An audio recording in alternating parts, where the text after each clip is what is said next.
사우디 국기에는 단순한 장식이 없습니다. 초록색 바탕 위에 하얀 아랍어 문장이 있고 그 아래에는 칼이 놓여 있습니다. 문장은 이슬람의 신앙 고백, 샤하다입니다. 하나님 외에 신은 없고 무함마드는 그의 사도이다. 그리고 그 아래에 칼이 조용히 누워 있지만 그 의미는 결코 조용하지 않습니다. 이 조합은 우연히 만들어진 문양이 아닙니다. 사우디라는 왕국이 자신을 어떻게 이해해 왔는지, 권력을 어떤 언어로 정당화해 왔는지, 그리고 왜 이 나라에서 종교와 국가가 그렇게 깊게 얽혀 있는지를 압축해서 보여주는 상징입니다. 국기는 국가의 얼굴입니다. 사람들은 국기를 보면 그 나라의 역사와 정체성을 떠올립니다. 프랑스 국기의 삼색은 혁명과 시민의 기억을 부르고 미국의 성조기는 연방과 주의 결합을 떠올리게 하고 튀르키예의 초승달과 별은 오스만과 이슬람의 이미지를 함께 품고 있습니다. 그런데 사우디 국기는 조금 다릅니다. 그 안에는 국가명도 없고 지도 모양도 없고 왕관도 없습니다. 대신 신앙 고백과 칼이 있습니다. 이것은 사우디가 자신을 단순한 영토 국가로만 설명하지 않는다는 뜻입니다. 이 왕국은 처음부터 신앙의 정통성과 정치적 강제력이 결합한 질서로 자신을 보여주었습니다. 샤하다는 이슬람에서 가장 근본적인 신앙 선언입니다. 이 문장을 고백한다는 것은 이슬람 공동체 안으로 들어간다는 의미를 갖습니다. 여기서 중요한 것은 샤하다가 단순한 종교 문구가 아니라는 점입니다. 샤하다는 세계를 이해하는 기준입니다. 인간의 삶에서 가장 높은 권위는 무엇인가? 공동체는 무엇을 중심으로 질서를 세워야 하는가? 통치자는 어떤 규범 아래 있어야 하는가?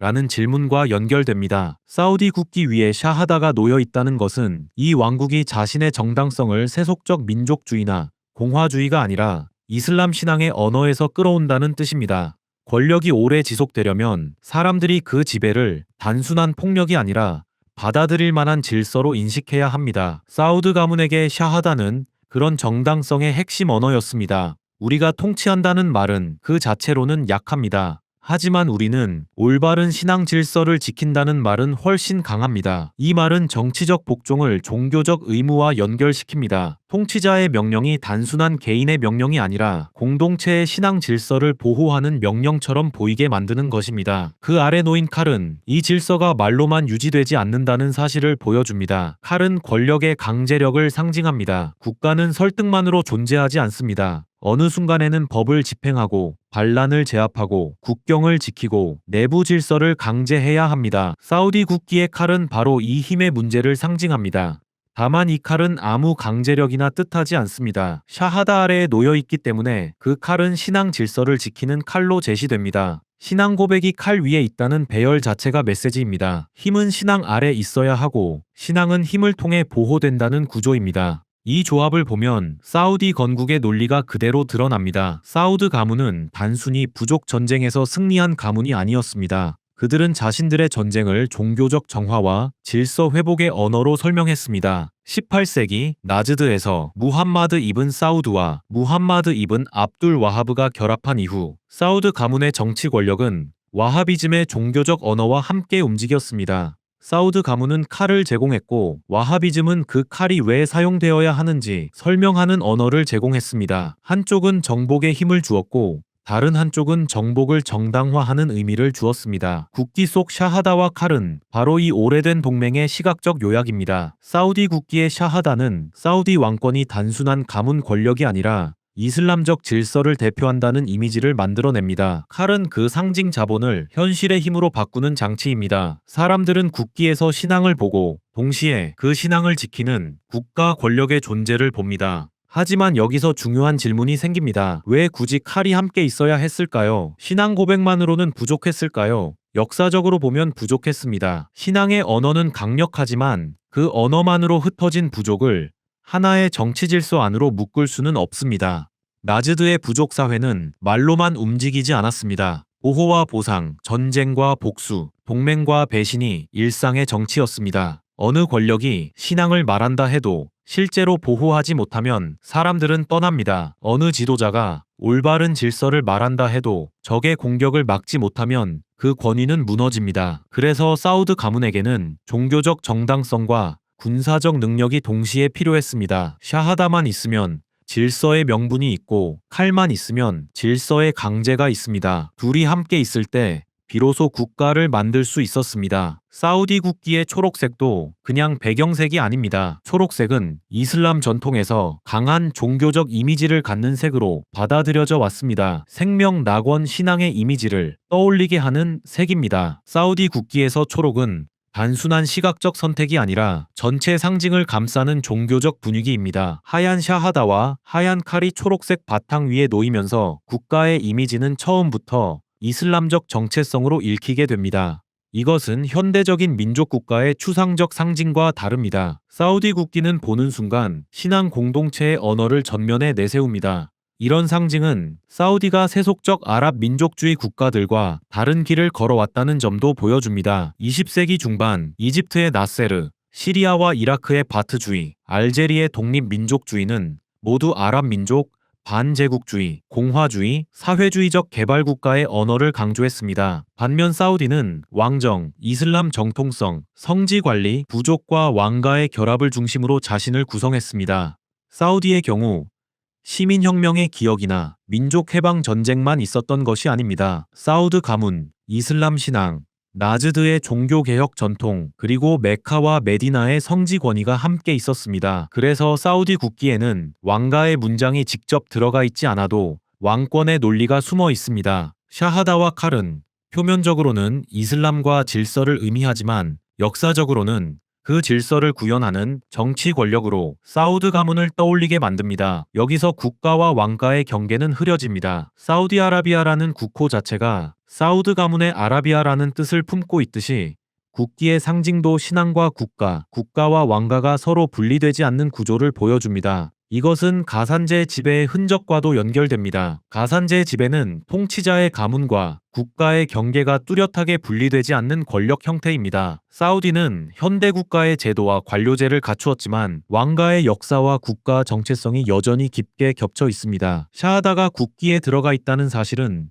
또 하나의 독특한 결과를 낳습니다. 사우디 국기는 일반적인 물건처럼 함부로 다루기 어렵습니다. 국기 위에 신성한 문구가 있기 때문입니다. 이것은 상징의 강도를 높이지만 동시에 국기를 신성한 영역에 가깝게 만듭니다. 신앙 고백이 국가 상징 안으로 들어오면 국가는 단순한 정치 조직을 넘어 종교적 존엄성을 함께 입게 됩니다. 이것은 왕권에게 강력한 자산입니다. 하지만 동시에 무거운 부담이기도 합니다. 신성한 상징을 내세운 국가는 그 상징에 어울리는 통치를 해야 한다는 기대를 피할 수 없습니다. 신앙의 언어로 정당화된 권력은 신앙의 기준으로 비판받을 가능성도 함께 안게 됩니다. 이 점이 사우디 권력의 긴장을 만듭니다. 왕권은 샤하다를 통해 종교적 정당성을 얻습니다. 하지만 종교적 정당성은 왕권의 행동을 제한할 수도 있습니다. 왕이 외교적 타협을 해야 할 때, 경제 개혁을 해야 할 때, 사회 개방을 추진해야 할 때, 종교적 보수 세력은 그것이 신앙 질서에 맞는지 물을 수 있습니다. 권력이 종교를 이용한다고만 말하면 이 관계의 절반만 보는 것입니다. 종교도 권력을 제약합니다. 사우디의 역사는 바로 이 상호 의존과 상호 긴장의 역사였습니다. 국기 속 샤하다와 칼은 함께 있지만 현실 정치에서 신앙과 칼이 언제나 완전히 같은 방향으로 움직인 것은 아니었습니다. 이 긴장은 압두라지즈의 시대에도 분명했습니다. 그는 리야드를 되찾은 뒤 나즈드를 통합해야 했고 부족들을 동원해야 했고 라시드 가문과 싸워야 했고 나중에는 헤자즈를 정복해야 했습니다. 이 과정에서 종교적 명분은 강력한 동원력이었습니다. 하지만 왕국이 커질수록 압두라지즈는 단순한 종교 전사가 아니라 국가 통치자가 되어야 했습니다. 국경을 인정해야 했고 영국과 협상해야 했고 순례를 관리해야 했고 다양한 지역과 부족을 하나의 권력 아래 묶어야 했습니다. 이때 필요한 것은 무제한적 전쟁이 아니라 통제된 폭력이었습니다. 칼은 있어야 하지만 그 칼은 왕권의 손안에 있어야 했습니다. 훗날 이크완과의 갈등이 바로 이 문제를 폭발시킵니다. 신앙의 이름으로 싸우던 전사들이 국가의 외교와 국경을 받아들이지 않으려 할 때 왕권은 자신을 키운 종교적 군사력을 다시 제압해야 했습니다. 사우디 국기는 이념적 권력과 군사적 권력의 결합을 보여줍니다. 이념적 권력은 사람들이 세상을 어떤 의미로 이해하게 만드는 힘입니다. 샤하다는 이념적 권력입니다. 공동체의 정체성과 옳고 그름의 기준을 제시합니다. 군사적 권력은 실제 폭력을 조직하고 명령을 관철하는 힘입니다. 칼은 군사적 권력입니다. 사우디의 국가 형성은 이 두 힘이 서로를 지탱하면서 이루어졌습니다. 신앙은 칼을 정당화했고 칼은 신앙의 질서를 현실로 만들었습니다. 국기는 이 구조를 한눈에 보여주는 정치적 이미지입니다. 그런데 국기는 과거만 보여주지 않습니다. 국기는 현재의 국가가 자신을 어떻게 보이고 싶어 하는지도 보여줍니다. 현대 사우디는 석유 부국이고 거대한 국부 펀드를 운영하며 비전 2030을 통해 관광, 엔터테인먼트, 첨단 산업, 미래 도시 프로젝트를 추진하고 있습니다. 여성 운전이 허용되고 영화관이 다시 열리고 콘서트와 스포츠 이벤트가 열리는 모습만 보면 사우디가 과거의 종교적 엄격함에서 빠르게 벗어나고 있는 것처럼 보입니다. 하지만 국기는 여전히 샤하다와 칼을 담고 있습니다. 이것은 현대화가 곧 정체성의 폐기를 의미하지 않는다는 뜻입니다. 사우디는 경제와 사회를 바꾸면서도 왕권의 핵심 정당성, 곧 이슬람과 질서의 결합을 완전히 버릴 수 없습니다. 여기서 빈살만 왕세자 시대의 개혁도 더 깊게 볼 수 있습니다. 사우디의 변화는 단순히 보수에서 개방으로 이동하는 직선적 이야기가 아닙니다. 왕권이 종교 권위의 일부를 재조정하고 사회 통제의 방식을 바꾸고 석유 이후의 경제 질서를 준비하는 과정입니다. 과거에는 종교 규율이 사회 통제의 핵심 장치였다면 오늘날에는 국가 개발, 소비 문화, 안보 국가, 왕세자의 개인적 카리스마가 더 전면에 등장하고 있습니다. 하지만 그렇다고 신앙의 상징이 사라진 것은 아닙니다. 샤하다와 칼은 여전히 국기 위에 있습니다. 이 말은 사우디가 아무리 변화해도 스스로를 설명하는 가장 깊은 언어는 여전히 건국의 오래된 구조와 연결되어 있다는 뜻입니다. 국기 속 칼을 현대적 관점에서 볼 때 또 하나 주목할 점은 폭력의 독점입니다. 초기 사우디 건국 과정에서 폭력은 여러 집단이 나누어 가지고 있었습니다. 부족 전사, 지역 지도자, 종교적 전투 집단, 라이벌 가문이 각각 무력을 행사할 수 있었습니다. 압두라지즈가 해야 했던 일은 이 흩어진 폭력을 자신의 권력 아래로 끌어들이는 것이었습니다. 칼이 국기 안에 들어간다는 것은 단순히 전쟁을 찬양한다는 뜻이 아닙니다. 칼이 국가의 상징 안으로 들어왔다는 것은 왕권이 관리하는 질서의 도구가 되어야 한다는 선언이기도 합니다. 국기 속 칼은 국가화된 폭력의 이미지입니다. 물론 현실은 항상 상징보다 복잡했습니다.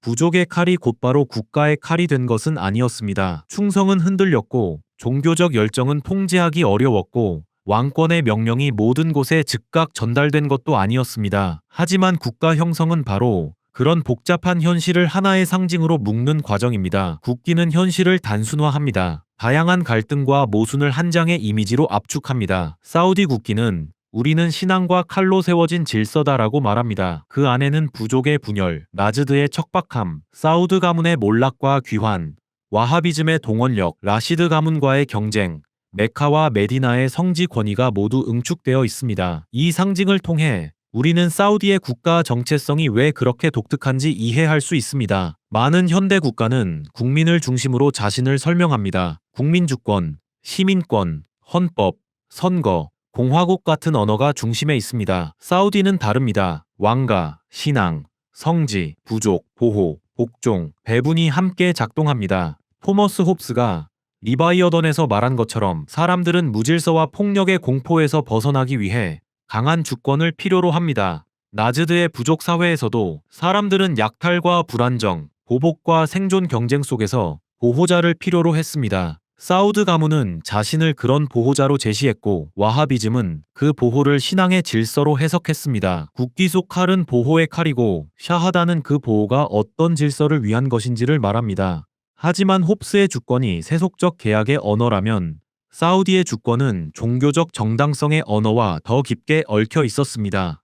사우디 왕권은 단순히 국민이 권력을 위임했다는 현대적 계약론만으로 설명되지 않습니다. 왕권은 보호를 제공하고 질서를 유지하고 성지를 관리하며 이슬람적 정체성을 수호한다는 복합적 정당성 위에 서 있습니다. 그래서 국기 속 샤하다와 칼은 과거의 유물이 아니라 현재의 통치 원리를 읽는 열쇠입니다. 이 상징은 외부 세계에도 메시지를 보냅니다.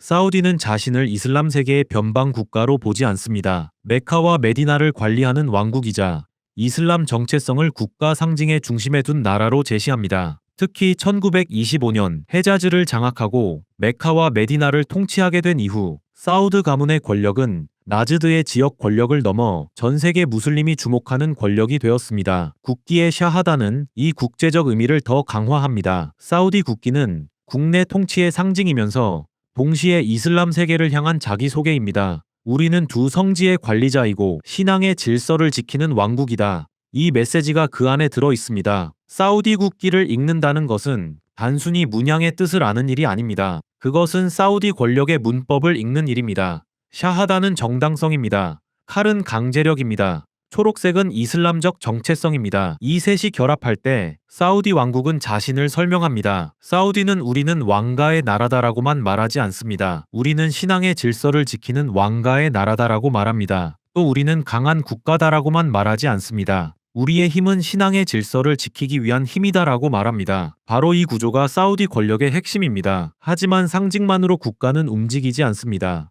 국기 속 칼과 샤하다는 강력한 메시지를 주지만 실제 아라비아 반도의 부족들을 하나의 권력 아래 묶는 일은 훨씬 더 복잡했습니다. 부족은 단순한 혈연 집단이 아니었습니다. 그것은 군대였고 복지망이었고 법질서였고 생존의 단위였습니다. 압두라지즈는 국기의 상징처럼 신앙과 칼을 결합해야 했지만 현실에서는 그것을 부족의 언어로 번역해야 했습니다. 누군가에게는 보호를 약속하고 누군가에게는 전리품을 나누고 누군가와는 결혼 동맹을 맺고 누군가는 처벌해야 했습니다. 신앙의 상징이 정치의 현실로 내려오는 순간 가장 어려운 과제가 기다리고 있었습니다. 흩어진 부족을 어떻게 하나의 국가로 바꿀 것인가? 다음 이야기는 바로 그 문제로 들어갑니다. 사우디 건국의 핵심 기술은 적을 이기는 데만 있지 않았습니다. 부족을 없애지 않고 부족을 국가 안으로 묶어내는 데 있었습니다.